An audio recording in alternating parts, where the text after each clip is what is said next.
It all started on what should have been a forgettable autumn evening. The kind that comes and goes without ceremony, just another notch in the week. I remember the way the air smelled. That crisp, piney sharpness Utah always offers up in early October.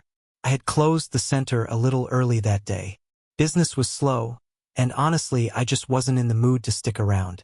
I told the crew I had a migraine, but the truth was simpler. I missed my wife. Lindsay and I had been off, not in a loud, throwing plates kind of way. More like background static. Little things. Conversations that drifted. Smiles that didn't reach her eyes. Her laugh used to be the best part of my day, bright, quick, natural.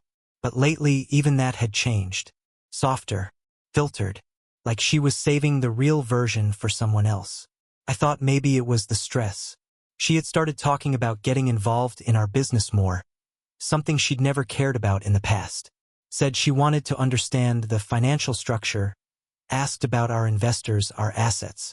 It struck me as odd, but I chalked it up to personal growth. A new leaf. I wanted to believe that. So, in an attempt to break the tension, I stopped by the Thai place she loved downtown. She always ordered the green curry, no meat, extra basil. I picked up dinner, tossed in a bottle of Riesling she liked, and drove home rehearsing some small talk. I even tried to recall a few dumb jokes the guys had cracked earlier that week, figuring I'd tell one just to hear her laugh again. But as I pulled up to our house, something hit me. The porch light was on. The kitchen window glowed, and laughter spilled through it. Lindsay's voice, but different. Not like when she talks to me. I paused halfway to the door, balancing the takeout bags, listening. A man's voice, not loud, but confident. I didn't recognize it. I felt the smile fall off my face. The doorknob felt colder than usual when I turned it. I walked in slowly, quiet on purpose. The living room was empty, too clean. As I approached the kitchen, I saw shadows moving, heard another burst of laughter. His this time. Then I rounded the corner and saw it. Lindsay stood by the sink, dressed in a form-fitting navy dress I'd never seen before. The kind of dress you wear to a downtown lounge, not to slice vegetables in our kitchen. She had her back partially turned, but I could see the shimmer of her necklace, the one she only wore on anniversaries. And she was holding hands with someone. He stood close, too close, leaning in as if they'd just finished a private joke. I didn't know him, but I knew the type, tall, polished, expensive-looking. His hand was wrapped around hers in a way that wasn't casual. They didn't notice me at first, but the second he saw me, just like that, he let go and bolted. No word, no glance, just straight out the back door like a guilty teenager sneaking out after curfew. And Lindsay? She didn't even flinch. She turned toward me, smiling like nothing was wrong. "Hey, babe," she said, brushing a lock of hair behind her ear, her voice smooth as silk. "You're home early." I didn't answer, couldn't. My eyes locked on the space between them that was still warm with the heat of their closeness. Her cheeks were flushed. Her glass of wine was half full, not the Riesling I brought, red, bold, something she only drank with company. I remember every detail. She set the wine glass down slowly and walked toward me like she'd just finished folding laundry. "That was Brian," she said. "Old friend from college. He's going through a really rough time. Nasty divorce, you know how those can be." I stared at her. I wanted to ask who invites their old college buddy over unannounced on a Thursday night, in a dress like that, for wine and hand-holding. But she just kept talking. "He called last minute. Said he needed to talk to someone." I couldn't say no, he sounded really broken up. "We were just catching up." I nodded. My hands were still full, the takeout bags felt like dead weight. I set them on the counter silently. She took a step closer.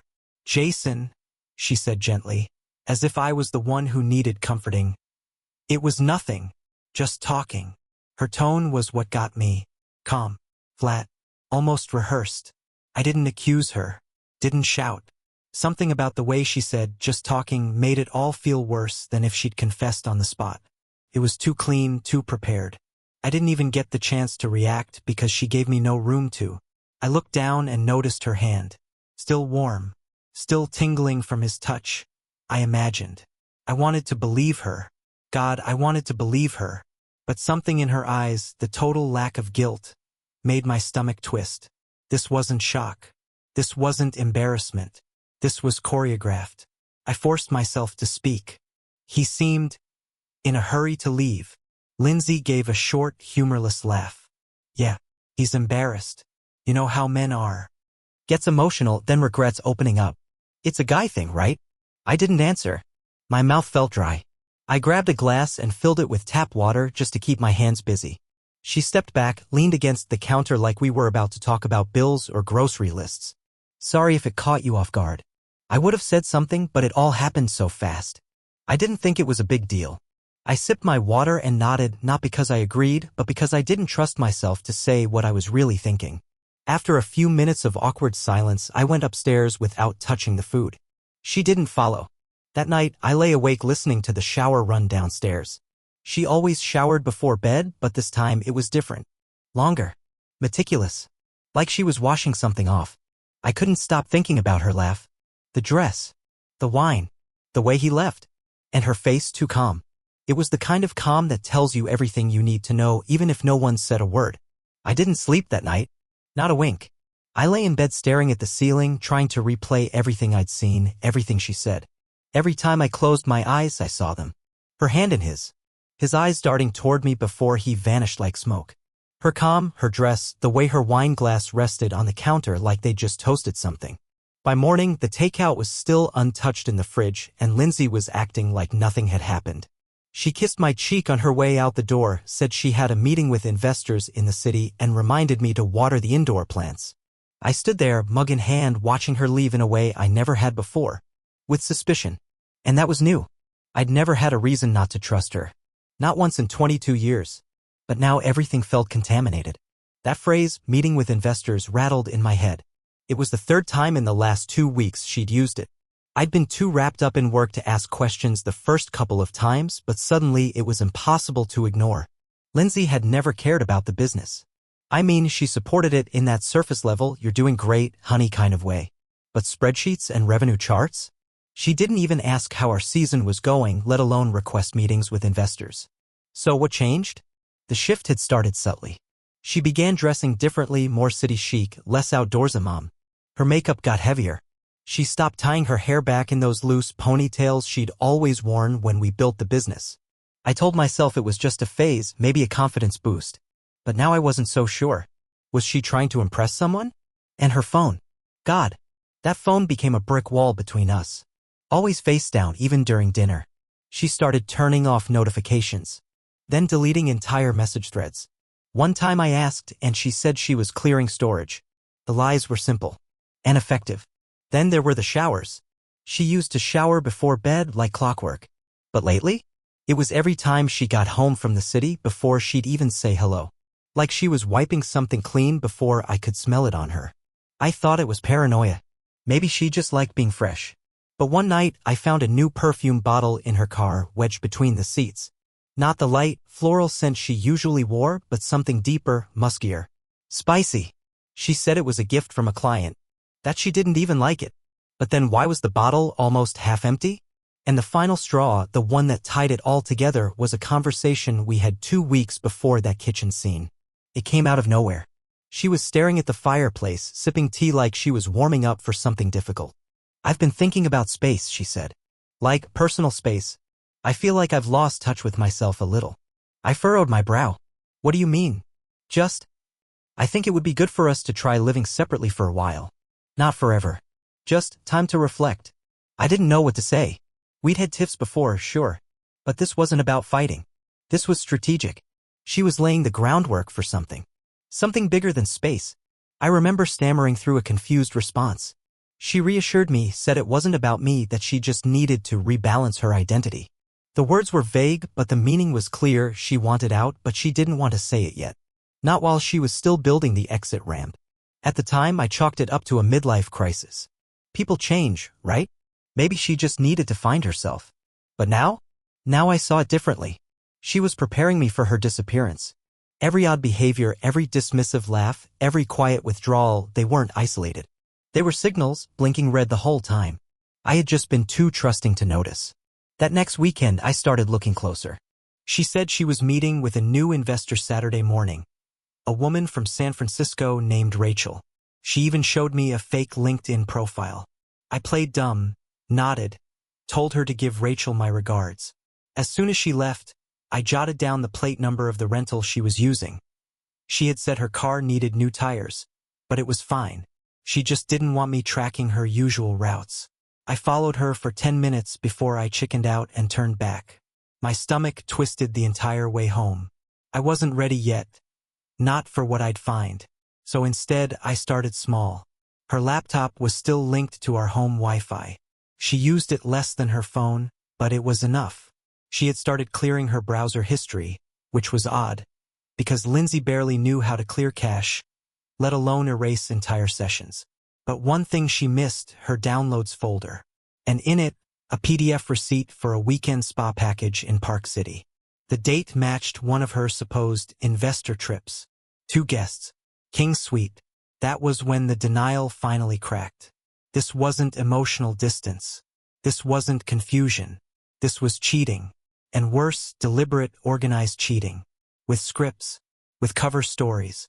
With enough composure to act normal in our kitchen while her lover slipped out the back door. I sat in my office, the one we converted from our son's old bedroom, staring at the PDF for almost an hour. The room felt smaller, the air heavier, and something inside me shifted. Not anger. Not yet. Just the cold realization that the woman I built a life with had already started building another one without me. I didn't want to believe it, but belief wasn't necessary anymore.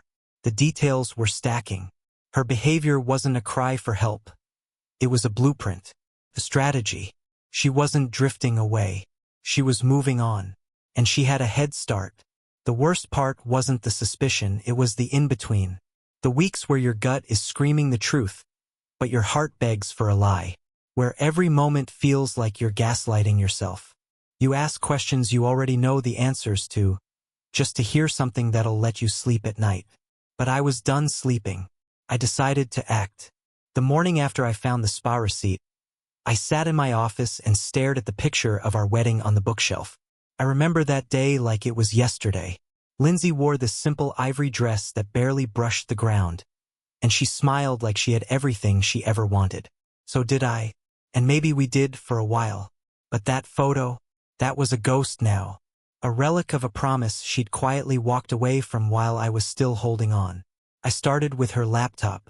I knew her password, it hadn't changed in years. I downloaded a small piece of tracking software, something discreet, something silent. It didn't take *TS or spy through the webcam. That wasn't the point. I just needed to know where she was going. The Wi-Fi logins, the GPS pings. A breadcrumb trail, nothing more. And then I made a call. His name was Grant Rowe. We served together in the Army back in the day, and after retiring, he started working as a private investigator out of Salt Lake. I hadn't spoken to him in years, but when I explained the situation, he said one thing: "Say no more, brother. I've got you." Within 48 hours, he had her itinerary. She wasn't meeting Rachel in the city that Saturday. She was meeting him, the man from our kitchen. His name was Brian Stoker. The name hit me like a *T of ice water. Not just because it was unfamiliar, but because it wasn't. I knew that name.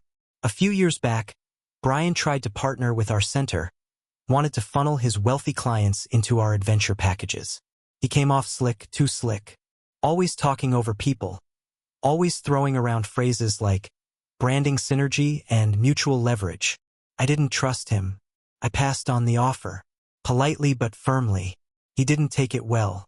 Now here he was, sliding into my life through the back door. Literally. Grant didn't just get names. He got proof. He sent over a digital folder, and when I opened it, my breath caught in my throat. There she was. Photo after photo. Lindsay. My Lindsay.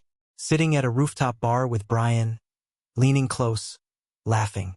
A kiss on the cheek. A hand on his knee under the table.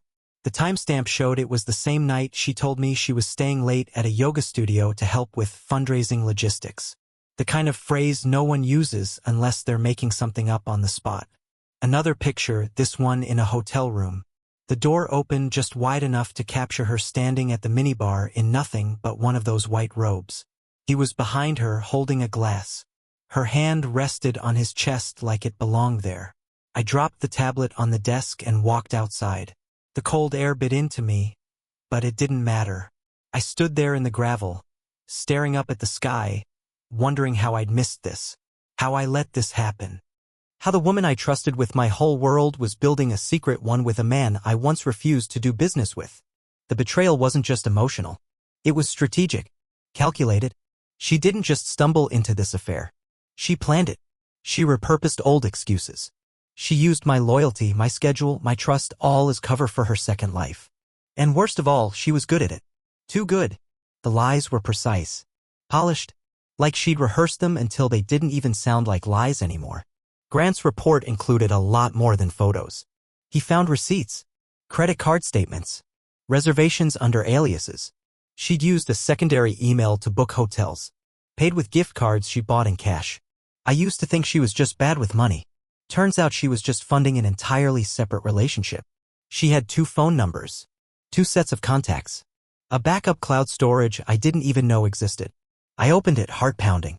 There were photos of them. Dozens. Candids. Selfies. Some in the mountains. Some in restaurants I'd never heard of. In one, she was wearing the dress from our anniversary dinner last year, the one she said she'd donated because it didn't fit anymore. It fit him, apparently. Grant dug deeper. Brian Stoker, now running a luxury real estate agency out of Santa Monica, had a reputation. He'd been married twice. Both times ended in cheating scandals. He wasn't just a player, he was a pattern. A man who knew exactly how to charm, manipulate, and discard. And Lindsay? She'd fallen right in line. She wasn't the victim. She was complicit. I spent hours staring at that data. At first, I kept telling myself I needed more proof, some kind of closure. But eventually, I realized what I was really doing. I was mourning. Not her. Not us. But the version of her I thought was real. Because that woman? She was long gone. Still, I didn't confront her. Not yet. I started documenting. Saving files. Organizing timestamps. Backing up emails. I turned our shared home into a quiet war room. She still acted normal, kissed me goodbye, brought home takeout, asked about the business. But I saw it all differently now. I could see the faint shine of guilt in her eyes when she turned away too fast. The tension in her voice when I asked casual questions about her meetings. She was lying. And she knew I knew. One night, she came home late again. She had the nerve to hum as she walked through the door. Something light, poppy, careless. And in that moment, I knew she didn't think I'd ever do anything. I'd let her lie to my face. Let Brian leave through my back door. She thought I'd swallow it all. That's when I knew. She wasn't just cheating on me. She was underestimating me. And that was her real mistake. At first, I thought it was just an affair. Just, like that word could somehow shrink the weight of what I was uncovering. Like the betrayal could be boxed into one neat category labeled marital infidelity and filed away under heartbreak. But that was before I saw the bank records. Before I realized this wasn't just personal. It was business. One afternoon while Lindsay was still at the yoga retreat, her latest euphemism, I pulled the full financials from our joint business account. Normally, she never touched those. She didn't even know how to access the online portal until a few months ago. But now, there were transfers. Withdrawals. Large ones. I sat at my desk, staring at the numbers like they were written in a different language. $42,000 moved to a bank I'd never heard of, tied to an account I didn't recognize. The memo line said, Equipment Fund. Equipment for what? We hadn't bought anything new for the center in nearly a year. And then I saw the signature on the withdrawal form. Mine. Only it wasn't. It was a forgery. A damn good one. Close enough to fool someone glancing over it. Close enough to pass a basic audit. But I knew my own writing. And this wasn't it. That was when the bottom fell out. She wasn't just cheating on me. She was stealing from me. And worse, she was doing it in a way that would leave me holding the bag. I dove deeper. Checked the LLC's registration. The paperwork I'd filed with the state 3 years ago when we expanded. It had been amended. Quietly. Without my knowledge. Her name had been added as a co-owner. I hadn't approved that. Hadn't signed it. But there it was filed digitally from an IP address that matched our home network. I checked her email. There were correspondences with a man named Julian Devers. He was a consultant in California helping entrepreneurs navigate state business compliance. Lindsay had emailed him a copy of our business license, financial statements, and God help me, even our client list. The tone of the emails was casual, confident. She wasn't nervous. She wasn't hiding. She was strategizing. I clicked on one of the attachments. A draft business proposal. It was titled Elevation Experiences, Utah's Premier Retreat Reimagined for California Markets. The logo was similar to ours. The branding. The services. The only difference was the address, Malibu. And the listed partners? Lindsay Rivers and Brian Stoker. I couldn't breathe.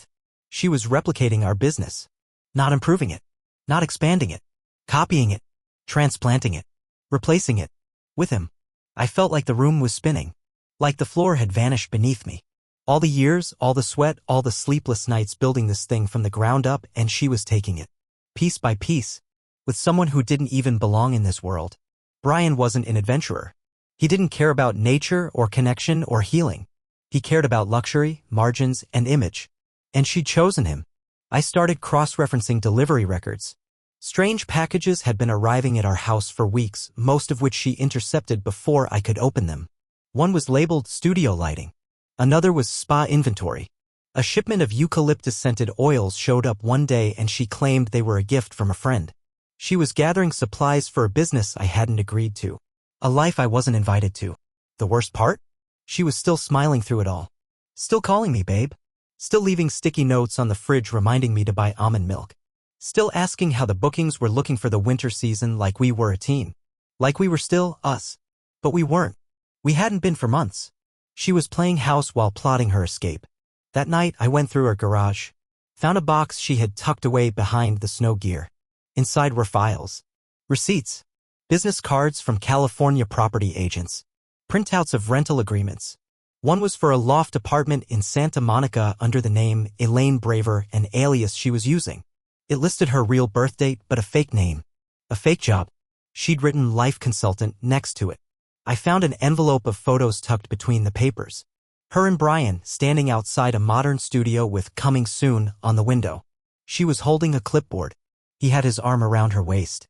My wife was moving out of our life and into a startup with a man I'd once refused to shake hands with. And she was taking our money to do it. I checked the dates on the loan records next. She'd taken out a $60,000 line of credit against our business, my business, using forged authorization, and transferred it through a shadow account to one that Brian had access to.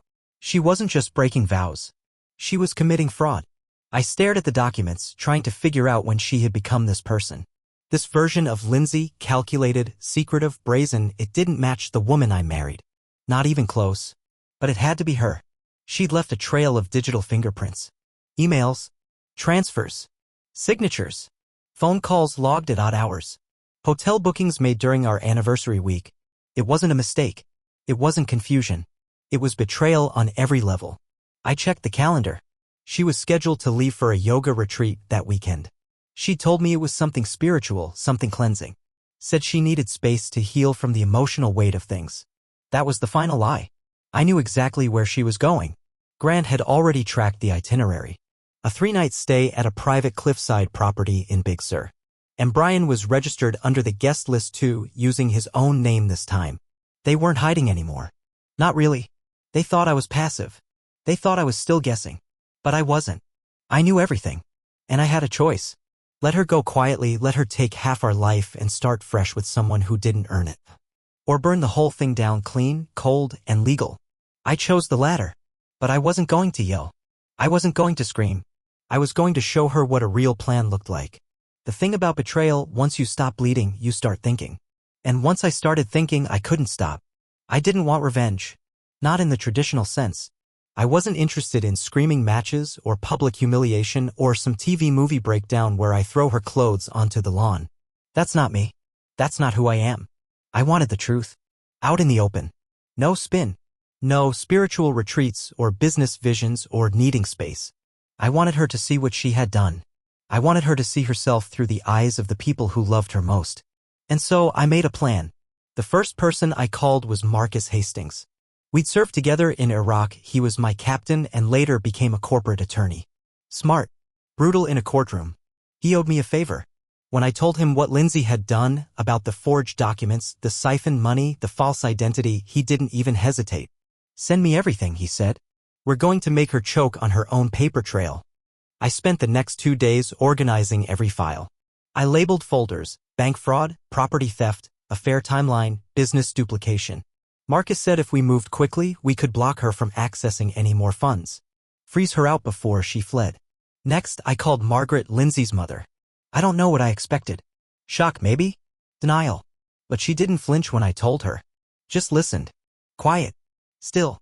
When I showed her the pictures, Lindsay and Brian, arms wrapped around each other like high school sweethearts, she pressed a hand to her mouth and whispered, "My God." Then she looked me dead in the eye and said, "What do you need from me?" That was the moment I knew I wasn't alone in this. Together, we reached out to Lindsay's brother, Nathan. He was a mild-mannered guy, a high school physics teacher who hated drama, but when I laid everything out, he squared his jaw and nodded. "She's going to face this," he said. "She has to." We arranged a dinner. I told Lindsay it was a family gathering, something her mom had requested to reconnect. I made reservations at a quiet private dining room in town, somewhere neutral, controlled, in *, mate. Lindsay hesitated at first, said she was really needing time alone that weekend, but her mother insisted. Pressed. Told her it was important. She folded, not realizing the trap was already set. When she arrived that evening, she was dressed casually, too casually for the place. Jeans, boots, hair tied back in a messy bun. I could tell she was trying to appear grounded. Harmless. Like she was still the sweet, overwhelmed wife trying to find herself. But she wasn't the one who looked surprised when she walked in. She froze. At the table sat her mother, her brother, Marcus the attorney, and me. All seated. All calm. In front of us was a large leather binder. Inside it? Everything. Every transaction. Every fake name.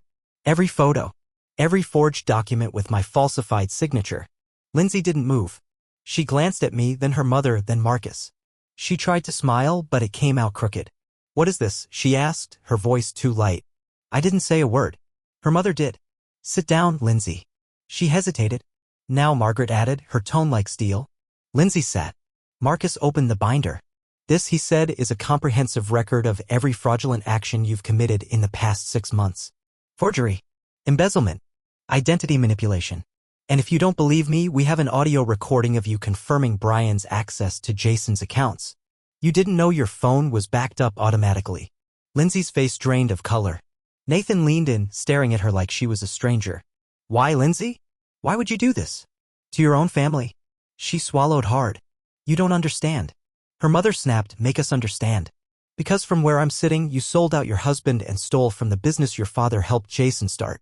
How dare you?" I stayed quiet. I wanted to see how she'd spin it. "I didn't mean for it to go this far," she said, her voice shaking. "Brian told me it was temporary. Just to get us started." Marcus dropped a stack of printed emails on the table. "Temporary? You discussed wiring funds to a shell company in the Caymans. You planned a fraudulent claim against Jason's business insurance. You even wrote a fake exit letter from him using a fabricated signature. This isn't a mistake. This is premeditated theft." Tears welled up in her eyes, but they didn't fall. Lindsay's mother leaned forward. "You used to have a heart," she said, voice cracking. "What happened to you?" Lindsay opened her mouth, but nothing came out. I finally spoke. "I loved you," I said, steady. "I gave you my name, my time, my trust. And you turned it into a launch pad for betrayal." She blinked rapidly, clearly trying to calculate what approach might still work. Sympathy? Remorse? Indignation? None of them landed. Marcus closed the binder and slid it across the table. "You have 2 choices," he said. "Cooperate and we'll settle this civilly. You sign over your share of the business. You drop the stolen funds. You walk away with your dignity, what's left of it. Or we go to court. And you answer for every fraudulent signature, every dollar stolen, every lie you fed this man." Lindsay stared at the binder like it was a bomb. Because it was. She reached for it with trembling fingers, but Margaret stopped her. "No," she said. "Not until you say it." Lindsay looked up, confused. "Say what?" "That you did it," her mother said. "That you betrayed him. That you planned this." Lindsay's mouth moved, but no sound came. Then, finally, barely above a whisper, she said, "I did it." I didn't gloat. I didn't flinch. I just nodded. She stood shakily and left the room without another word. Marcus leaned back in his chair. "She'll sign," he said. "She knows it's over." Nathan shook his head. "I don't know who that was," he murmured. "But it wasn't my sister." Her mother looked at me. "Whatever you do next," she said, "you have our support." That night, I drove home alone. The house was quiet. Still. For the first time in months, there were no lies waiting in the hallway. No perfume in the air. Just silence. And peace. And for the first time, I wasn't afraid of either. 2 days after the confrontation dinner, I got a call I didn't expect from the prosecutor's office. At first, I thought it was about the documents I'd submitted, but the voice on the other end wasn't asking about me. They were asking about Brian Stoker. Turns out Brian was already under investigation for large-scale fraud. Not just business manipulation, identity theft, forged real estate deals, and laundering funds through shell corporations in multiple states. The kicker? Lindsay was now listed as a key accomplice. Apparently, while she thought she was riding sh*TG*N in Brian's grand escape, he'd been laying the groundwork to leave her behind and let her take the fall. Authorities had already searched her studio rental in Santa Monica.